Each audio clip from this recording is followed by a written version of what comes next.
오늘 말씀은 마가복음 4장 1절에서 9절, 우리가 씨 뿌리는 자의 비유를 계속 보고 있는데요. 네 번째 시간입니다. 마가복음 4장 1절에서 9절 말씀 같이 한 목소리를 읽겠습니다. 시작. 예수께서 다시 바닷가에서 가르치시니 큰 무리가 모여들거늘 예수께서 바다에 떠 있는 배에 올라 앉으시고 온 무리는 바닷가 육지에 있더라. 이에 예수께서 여러 가지를 비유로 가르치시니 그 가르치시는 중에 그들에게 이르시되 들으라. 씨를 뿌리는 자가 뿌리러 나가서 뿌릴새 더러는 길가에 떨어짐에 새들이 와서 먹어버렸고 더러는 흙이 얕은 돌밭에 떨어짐에 흙이 깊지 아니하므로 곧 싹이 나오나 해가 돋은 후에 타서 뿌리가 없으므로 말랐고 더러는 가시떨기에 떨어짐에 가시가 자라 기운을 막음으로 결실하지 못하였고 더러는 좋은 땅에 떨어짐에 자라 무성하여 결실하였으니 30배나 60배나 100배가 되었느니라 하시고 또 이르시되 들을 귀 있는 자는 들으라 하시니라. 아멘. 기도합니다. 하나님 감사합니다. 씨 뿌리는 자의 비유를 계속 살펴보고 있는데 오늘은 마지막 네 번째 좋은 밭에 떨어진 씨에 대해서 살펴보기를 원합니다. 생명의 말씀 가운데 주님 함께 하시고 주님께서 전하시고자 하는 메시지만 전파되고 각자의 심령 가운데 아버지 들려주시는 주님의 음성이 있게 하여 주옵소서. 감사합니다. 예수 그리스도 이름으로 기도합니다. 아멘.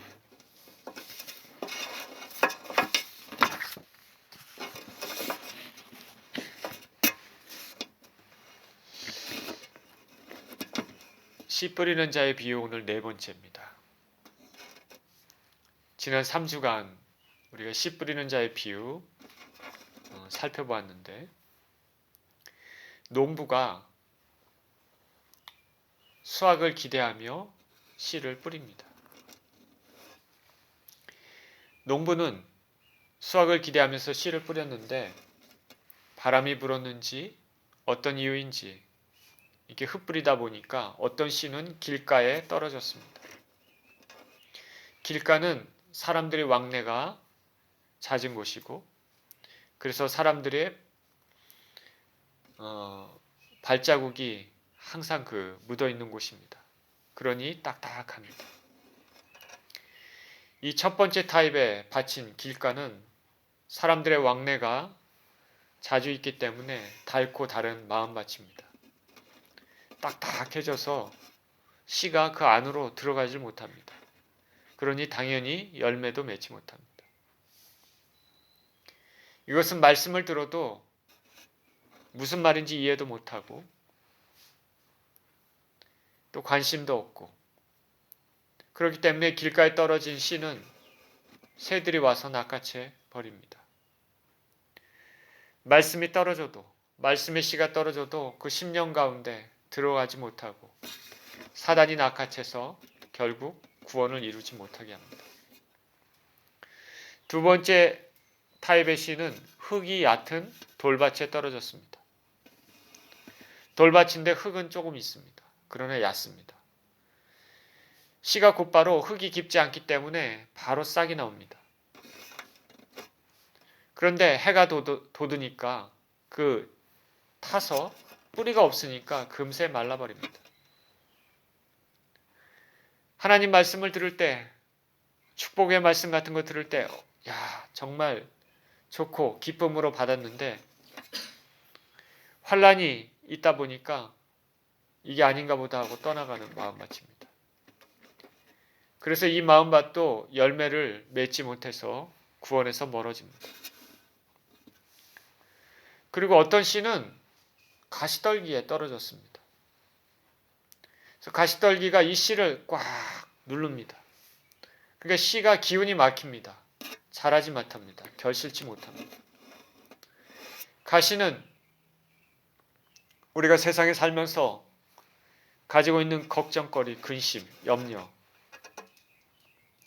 그리고 세상의 돈에 대한 탐욕, 부에 대한 욕심, 그리고 세상을 즐기려고 하는 세상적인 향락, 이런 것들을 뜻합니다.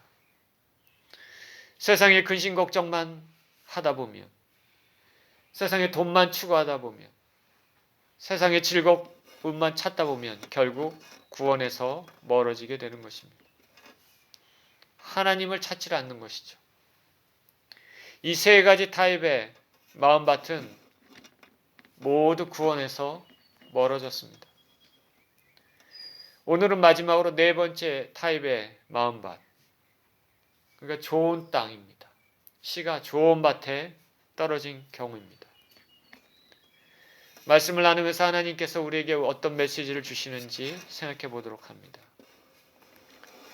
8절에 더러는 좋은 땅에 떨어짐에 자라 무성하여 결실하였으니 30배나 60배나 100배가 되었느니라 하시고, 이전에 뿌린 씨는 길가, 흙이 얕은 돌밭, 가시떨기에 떨어져서 열매를 맺지 못했는데, 어떤 씨는 좋은 땅에 떨어지니까 그 땅에 침투해서 열매를 맺습니다. 그리고 좋은 땅이라도, 동일한 씨라도 땅에 따라서, 씨는 똑같습니다. 땅에 따라서 땅이 틀린 것이죠. 열매를 맺고 맺지 않고를 알 수 있는 것인데, 그 열매 맺는 땅도 얼마나 좋으냐에 따라서 어떤 땅에서는 30배의 열매를 맺고, 어떤 땅에서는 60배의 열매를 맺고, 어떤 땅에서는 100배의 열매를 맺는 것을 알 수가 있는 것입니다. 이러한 좋은 밭은 어떠한 마음의 상태를 의미하는지 여러 복음서에서 어떻게 설명하고 있는지 살펴보겠습니다. 마가복음 4장 20절에는 좋은 땅에 뿌려졌다는 것은 말씀을 듣고 받아서 30배나 60배나 100배의 결실을 하는 자니라. 말씀을 듣고 받아. 마태복음 13장 23절에서도 똑같은 말을 합니다. 좋은 땅에 뿌려졌다는 것은 곧 말씀을 듣고 받아 30배나 60배나 100배의 결실을 하는 자니라. 누가복음 8장 15절에서는 이렇게 얘기합니다. 좋은 땅에 있다는 것은 착하고 좋은 마음으로 말씀을 듣고 지키어 인내로 결실하는 자니라. 결국 종합하면 좋은 마음밭, 좋은 땅, 좋은 밭은 말씀을 듣습니다. 말씀을 듣고 착한 마음으로 받는 것입니다. 그래서 말씀을 지킵니다. 그리고 말씀으로 인해 고난이 있어도 그것을 인내합니다. 그래서 결실을 맺는 것입니다. 이것이 좋은 밭입니다. 이것이 좋은 마음의 밭이 되는 것입니다. 이 좋은 밭을 우리가 구체적으로 살펴보면 먼저 이 좋은 밭은 말씀을 받는다라고 얘기했습니다. 말씀을 받는다. 이전에 첫 번째 타입 길가에 떨어진 말씀의 씨는 그 안으로 전혀 침투하지 못했습니다. 그런데 이 좋은 밭은 그 씨가 그 밭 안으로 침투합니다. 말씀을 받습니다. 우리가 말씀을 읽을 때, 말씀을 들을 때 그것을 마음에 받는 것입니다. 배척하지 않는 것입니다. 예배를 들으면서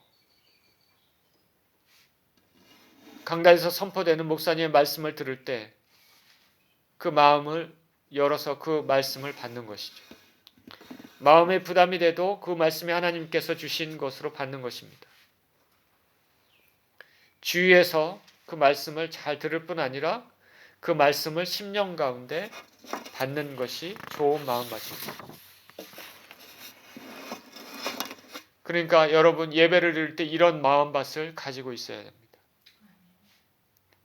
사도 바울이 데살로니가에서 말씀을 전할 때 데살로니가 교인들이 어떻게 반응했냐면 그 말씀을 그대로 받았습니다. 바울의 말을 사람의 말로 받지 않고 하나님께서 주신 말씀으로 받았다고 말합니다. 데살로니가전서 2장 13절에 이러므로 우리가 하나님께 끊임없이 감사함은 너희가 우리에게 들은 바 하나님의 말씀을 받을 때에 사람의 말로 받지 아니하고 하나님의 말씀으로 받음이니 진실로 그러하도다. 이 말씀이 또한 너희 믿는 자 가운데서 역사하느니라. 데살로니가 교인들은 뿌려진 말씀의 씨를 그대로 받았습니다. 그래서 결실을 맺었습니다.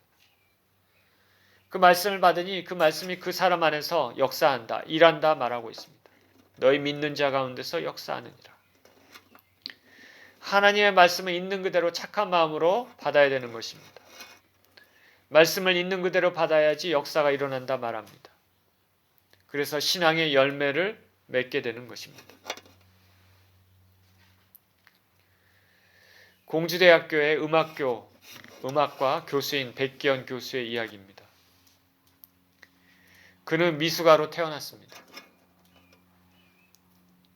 그리고 2살 때 8살 먹은 친척의 등에 엎였다가 높은 곳에서 떨어졌습니다.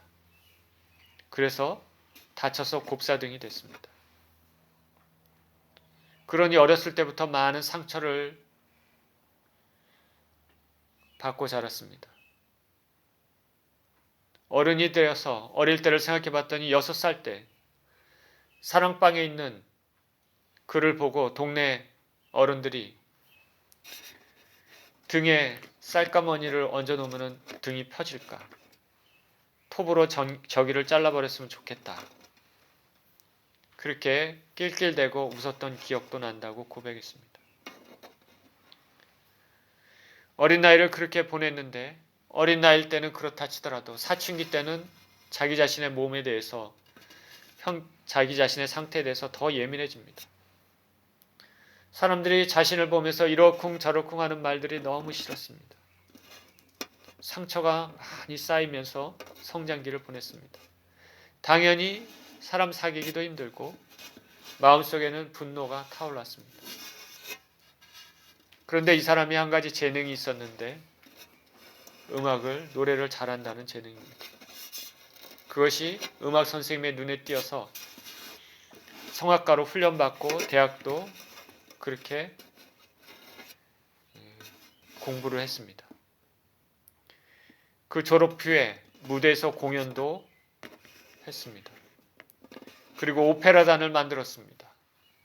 그리고 오페라단을 만들어서 단장도 됐습니다. 사람들은 콤플렉스가 있으면 그것을 가리기 위해서, 그것을 감추기 위해서 남에게 보여주는 그런 식으로 사는 경우가 많습니다. 여러분, 우리가 인생을 살 때 어떤 사람이 지나치게 과장해서 어떤 것들을 하면 그걸 잘 생각해 보시길 바랍니다. 그래서 자신의 컴플렉스를 감추기 위해서 내가 이런 사람이라는 걸 나타내기 위해서 오페라단의 사업을 확장했습니다. 막 사업을 확장하다 보니까 빚이 산더미같이 됐습니다. 그리고 나중에는 자살을 하려고 했습니다. 이렇게 어려운 가운데 살다가 어두운 가운데 살다가 부흥회를 참석합니다. 이 사람은 믿음이 없었지만 그래도 교회는 다녔나 봅니다. 부흥회에서 목사님께서 말씀하시기를 십자가를 바라보세요. 기적이 있습니다. 성령이 함께 하십니다. 믿고 아멘 하세요. 그렇게 말합니다. 그런데 이 사람은 상처가 많고 쓴뿌리가 있으니까 저런 말들을 들어도 마음에 와닿지 않고 싫습니다. 오히려 거부감이 듭니다. 왜 아멘을 하라 마라 하나? 내가 알아서 하면 되지. 그날도 몸은 부흥해 있지만 마음은 닫혀 있고 쓴뿌리가 있고 갈등이 있습니다. 40년 동안 쭉 해왔던 대로 습관대로 다른 사람이 내 등을 보지 않을까 해서 예배 있으면 항상 등을 보지 못하도록 기둥 뒤나 벽 쪽에 그쪽에 앉아서 예배를 드립니다. 그렇게 드렸는데 이제 목사님께서는 뭐라고 하냐면 회중에게 손가락질까지 하면서 아멘을 요구합니다. 부흥 강사님들은 이런 경우가 많이 있잖아요. 그러니까 마음이 더 불편해져서 손가락질까지 하나. 그래서 마음을 닫았습니다. 그러다가 마음 가운데 순간적으로 내가 이렇게 해서는 안 된대. 이렇게 해서는 안 되는데. 시키는 대로 하자. 그런 마음이 생겼습니다. 예배를 드릴 때 딱딱한 마음이 아니라 부드러운 마음을 갖는 것은 은혜를 받을 수 있는 계기가 됩니다. 자신이 말하기를 40년 만에 이런 마음은 처음 갖게 되었다고 합니다. 이것도 주님의 인도하심입니다. 강사 목사님께서 예수의 피로 죄 사함을 받았다. 따라하십시오. 그러니까 순종하는 마음으로 따라했습니다. 그렇게 따라했는데 이상한 일이 벌어졌습니다. 성령님께서 양손을 위로 들게 하고 무릎을 반쯤 꺾고 몸을 비틀고 만지시기 시작했습니다. 그럼 이게 뭐지? 왜 이러지? 하고 있었는데 그런 이후에 이제껏 한 번도 느껴보지 못한 몸의 편안한 감을 느꼈다고 합니다. 그렇게 하시면서 주님께서는 이분의 곱사등을 하나하나씩 천천히 펴주시기 시작했습니다. 제가 이분 직접적으로 본 건 아니지만 가까이서 본 건 아니지만 예배에 참석하면서 이분을 본 적이 있습니다. 이분이 계속해서 말씀에 마음을 닫았다면 이런 은혜 받기가 어려웠을 것입니다. 그런데 좋은 마음으로 순종하는 마음으로 마음을 여니까 하나님께서 역사하셔서 결국 수십 년간 굽었던 등이 펴졌습니다. 우리는 성경을 읽을 때, 성경을 들을 때, 강단에서 말씀이 선포될 때 그 말씀이 하나님이 나에게 주신 말씀으로 알고 받아야지 열매를 맺습니다. 그렇지 않으면 길가에 떨어진 씨처럼 말씀이 심령에서 튕겨져 나가는 것입니다. 저와 여러분은 하나님의 말씀을 있는 그대로 받고 믿고 실천해야 할 줄 믿습니다. 저는 어떨까? 목사인 저도 지금 설교자로 여기서 말씀을 선포하지만 저도 예배에 참석해서 회중으로 듣는 자로 예배에 참석할 때 하나님께서 나에게 어떤 은혜를 주실까? 어떤 말씀을 주실까? 주의 깊게 듣습니다. 매주 예배를 드리면서 흔히 하듯이 그냥 매너리즘에 빠져 그렇게 예배를 드리면 하나님 은혜를 체험하기가 어렵습니다. 매주 예배가 새로워져야 되는 것이죠. 새로운 마음으로 하나님 앞에 나와야 됩니다. 저 자신도 하나님 만나야 되고 하나님의 은혜를 받기 위해서는 예배에 집중하고 청중으로 참여할 때 열린 마음으로 말씀에 주의 깊게 들어야 합니다. 귀한 예배 시간 낭비하지 않고 헛되이 지나가지 않기를 바라는 마음으로 예배에 참석하게 되는 것이죠. 하나님을 경배하는 기쁨이 있을 뿐 아니라 하나님께서 나에게 주시는 개인적인 은혜 혹은 음성도 체험하는 시간이기도 합니다. 저와 여러분들이 이러한 마음으로 예배에 참석했으면 좋겠습니다. 두 번째로 좋은 마음의 밭은 말씀을 받을 뿐 아니라 말씀을 지킵니다. 말씀을 받을 뿐 아니라 말씀을 지키는 것이죠. 아무리 좋은 말씀이라도 참 좋구나 그렇게 끝내면 안 됩니다. 그 말씀을 받고 지켜야 되는 것입니다. 말씀에서 서로 사랑하라 하면은 사랑해야 되겠죠. 회개하라 하면 회개해야 되겠죠. 기도하라 하면 기도하는 것입니다. 용서하라 하면 용서하고 섬기라 하면 섬기는 것입니다. 하나님이 일반적으로 주시는 모든 말씀들이 우리가 약하기 때문에 다 지킬 수는 없어도 애쓰면서 노력하고 지키려고 싸우는 것입니다. 이렇게 살다 보면 그 영혼이 얼마나 거룩해지겠습니까? 어떤 사람들은 신앙도 지식을 추구합니다. 어느 무슨 목사님이 지적인 말씀을 하고 어느 책에서 어떤 지식을 전해주면 좋아합니다. 항상 새로운 것들을 높이 쳐주는 이런 사람들도 있습니다. 그런데 이렇게 지식만 추구하고 말씀을 지키지 않으면 아무 소용이 없는 것입니다. 성경 공부한다는 시간이 성경 공부로 끝나면 안 되는 것이죠. 그 성경 공부의 목적은 그 말씀을 그대로 받아들이고 실천하는 데 목적이 있는 것입니다. 하나님 말씀은 지키라고 주신 것입니다. 알라고 주시기도 했지만 무엇보다도 그것을 우리가 삶 가운데 실천하라고 주신 것입니다. 어떤 사람들은 많은 지식이 없어도 몇 가지 말씀만 받아도 혹은 한 말씀만 받아도 그것을 마음 깊이 간직하고 실천해서 열매를 맺는 사람들이 많이 있습니다. 사도 바울이 2차 전도여행 때 아덴에 갔습니다. 아덴에 갔더니 많은 사람들이 항상 새로운 지식만을 추구하고 다른 일은 하지 않았습니다. 철학자들이 참 많습니다. 새로운 것이 있으면 그것에 호기심이 있습니다. 사도 바울이 생명의 말씀을 전했는데 이들은 이 말씀을 듣고 무슨 새로운 이론이나 새로운 사상이 있나 보다 그렇게 호기심을 갖습니다. 사도 바울의 말을 하나님 말씀으로 받고 지키려는 마음은 없습니다.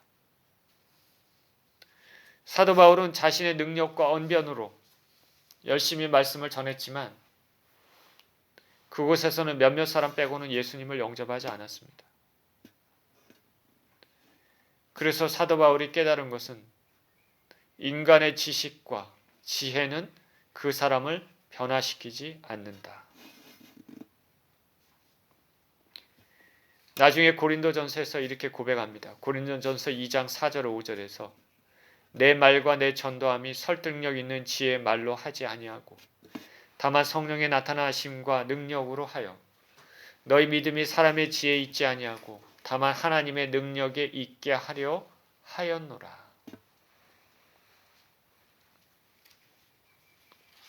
말씀에 대해 이러쿵저러쿵 하지 않고 말씀을 받고 지켜야지 열매를 맺습니다.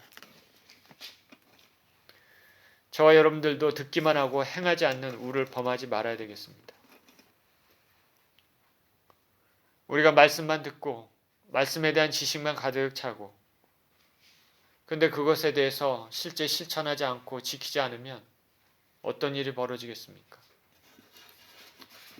성경에는 예수님께서 말씀하시기를 환난을 당할 때 기초가 없는 곳에 지은 집처럼 무너져 내린다 말하고 있습니다. 무너져 내린다. 평소 때는 안 보이지만 환난과 어려움을 당하면 무너져 내린다. 말씀을 착한 마음으로 받고 그것을 지키며 사시는 저와 여러분 되시기를 축원드립니다. 세 번째로 좋은 마음밭은 말씀을 받아서 인내로 지키는 것입니다. 인내로 지킨다.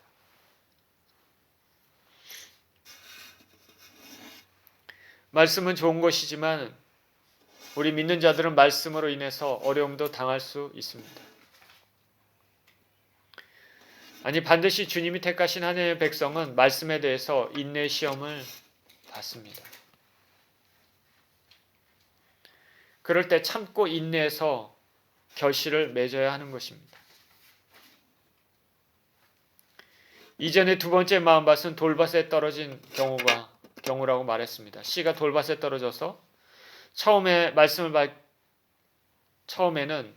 이러이러한 축복이 있구나 기뻐하지만 말씀으로 인해 환난이 있으면 이건 아닌데 하고 그냥 떠나가는 마음밭이라 말씀드렸는데 오늘 좋은 마음밭은 말씀으로 인해 비록 어려움이 있어도 말씀을 굳게 지키고 인내하여 결실한다 말합니다. 근심할 일이 생길 수밖에 없지만 우리 인생들은 그런 일이 생겨도 믿음으로 하나님께 나아가면서 좋은 것을 주실 것을 바라보면서 끝까지 인내하는 것이죠. 세 번째 타입의 가시떨기 밭처럼 세상의 근심 때문에 거기에 함몰돼서 하나님을 바라보지 못하며 열매를 맺지 못합니다. 좋은 마음밭은 근심거리가 있어도 그것을 주님 앞에 아뢰며 기도하며 인내하며 나가는 것이죠. 인내는 신앙의 필수 조건입니다. 비록 우리 약한 인생들은 인내를 어려워하지만 하나님께서는 그 사람을 다듬고 거룩하고 아름답게 하기 위해 하나님 나라의 백성으로 온전히 서게 하기 위해서 빛나고 깨끗한 세마포를 입히시기 위해서 인내 과정을 통과하게 하십니다. 하나님은 좋은 게 좋은 거다 하시면서 하나님의 자녀를 결코 스포일 시키지 않으십니다. 자녀가 잘못한 일이 있다면 하나님께서는 경고의 회초리를 드십니다. 그러나 이 회초리는 사랑의 회초리인 줄 믿습니다. 우리가 잘되게 하시려고, 우리를 더욱 거룩하고 튼튼하게 하시려고, 하나님 나라의 백성으로 합당하게 만드시려고 하시는 것이죠. 인내와 연단은 하나님 나라를 들어가기 위한 필수 과목입니다. 어렵다고 피해가거나 떠나가면 그 나라에 들어가기가 힘들죠.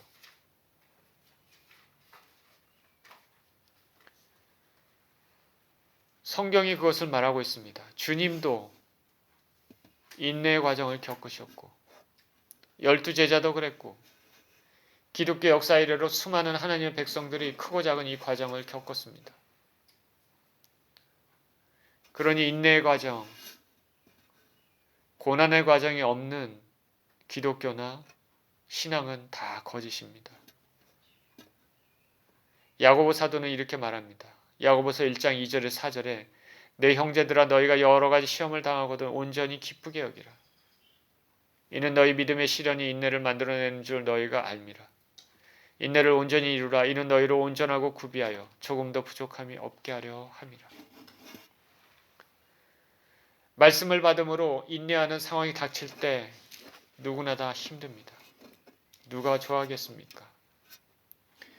그러나 주님께서 그런 과정을 허락하셨다면 그 과정은 영원히 지속될 것이 아니고 잘 인내하고 견디면 더 좋은 것으로 입혀주실 것이라는 믿음이 있어야 되겠습니다. 이렇게 말씀을 들을 때 착한 마음으로 받고 받아 지키며 인내하며 견디는 사람은 결실을 맺는다 말합니다. 결실을 맺되 30배, 60배, 100배의 결실을 맺습니다. 어떤 사람들은 30배의 결실을 맺고 어떤 사람들은 60배의 결실을 맺고 어떤 사람들은 100배의 결실을 맺습니다. 그 마음밭에 따라서 수확량의 차이가 납니다.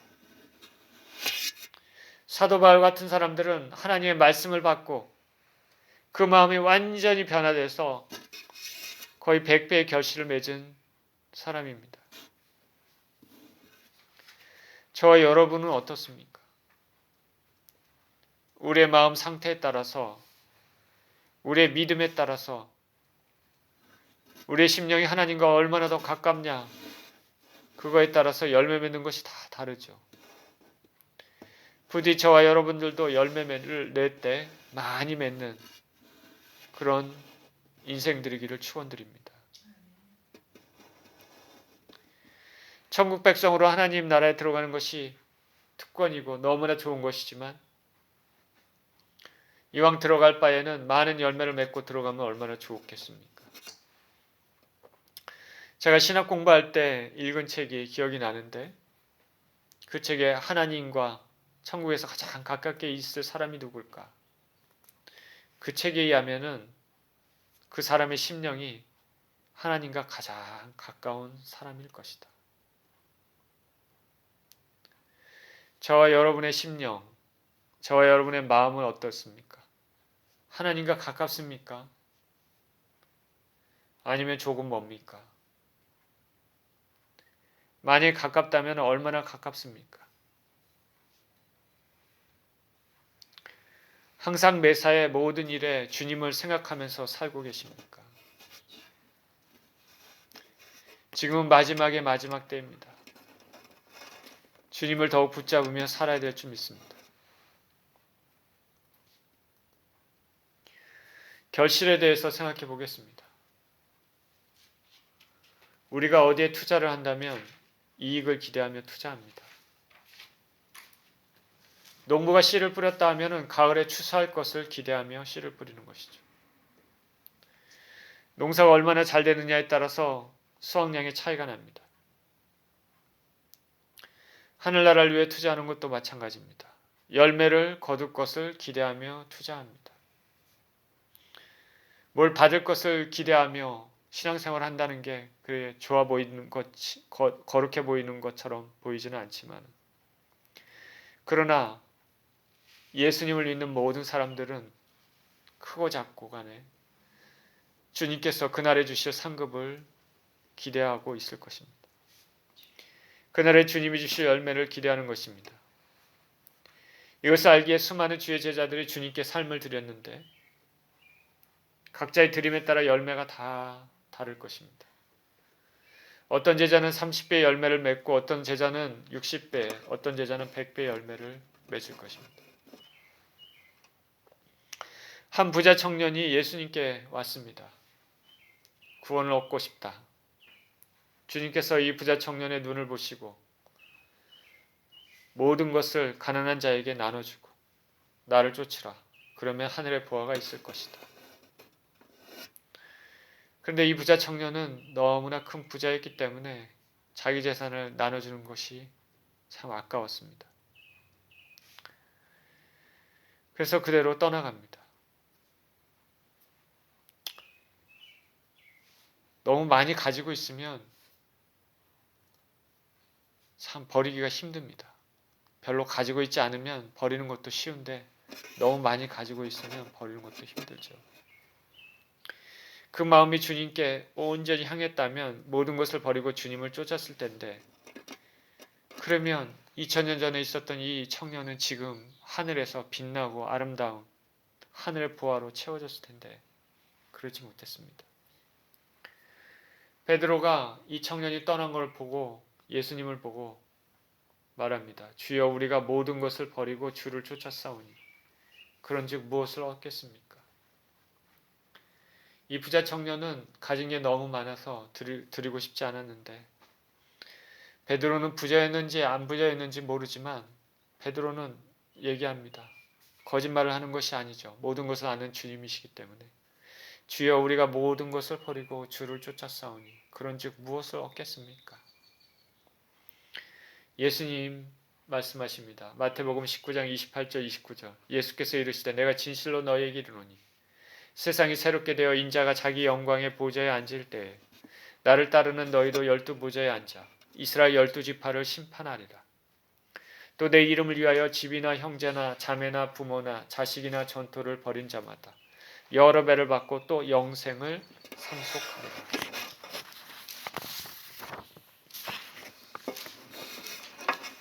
돈은 우리 삶에 필수적인 매우 중요한 것이지만, 그러나 돈만 추구하면서 살면 하나님이 보이지가 않습니다. 그렇게 살다 보면 주님으로부터 멀어지게 되고 그렇게입니다. 많은 사람들이 돈을 벌려고 미친 듯이 일을 합니다. 오직 돈만 생각합니다. 돈의 가시가 그 사람의 심령을 꽉 눌러 눈이 멀게 합니다. 숨이 막히게 합니다. 그래서 세 번째 타입의 밭처럼 구원을 얻지 못합니다. 우리는 각자의 믿음의 분량에 따라 여러 가지 모양으로 주님께 삶을 드릴 수 있습니다. 주님께서는 없는 것을 요구하지 않으시고 있는 것을 요구하십니다. 각자 가지고 있는 소스가 있습니다. 달란트, 재능이 있습니다. 남이 가지지 않고 내가 가진 것들을 주님께 드리는 것이죠. 그러면 하나님께서 그것을 보십니다.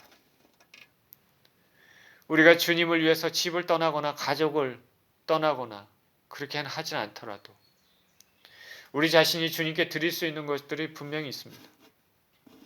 그것을 드리면 되는 것이죠. 기도를 드릴 수가 있고 전도를 할 수가 있고 섬길 수가 있으며 물질을 드릴 수도 있고 구제를 할 수도 있습니다. 여러 가지 모양의 드릴 것들이 있는 것이죠. 각자의 모양에 따라 정도에 따라 열매가 다 다를 것입니다. 30배, 60배, 100배. 오늘 본문은 열매를 맺을 수 있는 좋은 마음밭에 대해 살펴봤습니다. 좋은 마음밭은 말씀을 착한 마음으로 받습니다. 그리고 그 말씀을 받을 뿐만 아니라 그것을 지킵니다. 그리고 어려움이 있어도 인내로 지키며 삽니다. 그러면 각자의 그 분량에 따라서 열매를 맺는데 어떤 사람은 30배, 어떤 사람은 60배, 어떤 사람은 100배의 열매를 맺습니다. 농부가 수확을 기대하며 씨를 뿌리는 것처럼 우리의 마음밭이 항상 부드러워서 주님의 말씀을 깊이 뿌리박히고 열매를 맺는 삶이 되었으면 좋겠습니다. 이러한 삶을 살아서 많은 열매를 맺는 저와 여러분 모두 되시기를 예수 그리스도 이름으로 축원드립니다. 기도하겠습니다. 하나님 아버지, 하나님의 나라의 비유 30배, 60배, 100배의 열매를 맺는 것은 좋은 땅이라고 말씀하고 있습니다. 좋은 땅은 우리의 좋은 심령입니다. 하나님의 말씀을 받을 준비가 되어 있는 심령, 딱딱한 심령이 아니라 부드러운 심령, 주의 말씀을 그대로 받아들이며 또 그것을 지키고 순종하며 또 인내하며 그렇게 나갈 때 그 상태에 따라 30배, 60배, 100배의 열매를 맺는다고 말씀하고 있습니다. 하나님 우리 아버지, 에스겔서에서 나와 있는 것처럼 우리의 심령이 딱딱한 심령이 아니라 부드러운 심령이 되게 하여 주시옵시고, 그래서 하나님 말씀을 다 받아 그것을 실천하며 인내로 결실을 이루는 우리 모두 될 수 있도록 축복하여 주옵소서. 감사드리며 우리 주 예수 그리스도 이름으로 기도합니다. 아멘.